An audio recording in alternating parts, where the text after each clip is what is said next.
La seconde peau. On l'appelait le masque du silence. Une plaque de résine noire, obsidienne, sans aucun trait humain. Pas de bouche, pas de nez.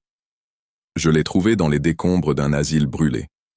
Dès que je l'ai posé sur ma table de nuit, l'air de la chambre est devenu lourd, saturé d'une odeur de viande froide.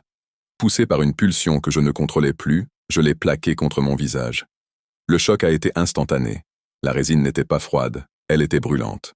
J'ai entendu un bruit de succion dégoûtant, comme si le masque aspirait l'air de mes poumons. La panique m'a pris quand j'ai voulu l'arracher. Le masque n'était plus posé sur ma peau, il fusionnait avec elle. J'ai senti des filaments de polymère s'enfoncer dans mes pores, perforer mes gencives et s'enrouler autour de ma langue pour la paralyser. Un silence de mort a envahi la pièce, brisé seulement par le craquement de mes propres os faciaux qui se remodelaient sous la pression. Dans ma tête, ce n'étaient plus mes pensées, mais un hurlement strident, une fréquence radio qui me commandait de nettoyer ma vie. Mon colocataire a frappé à la porte. En me voyant, il a lâché son téléphone. Je ne pouvais pas crier. Mes lèvres étaient scellées sous 1 centimètre de matière noire. Mes mains, animées par une volonté électrique et étrangère, ont saisi le tesson d'un miroir brisé.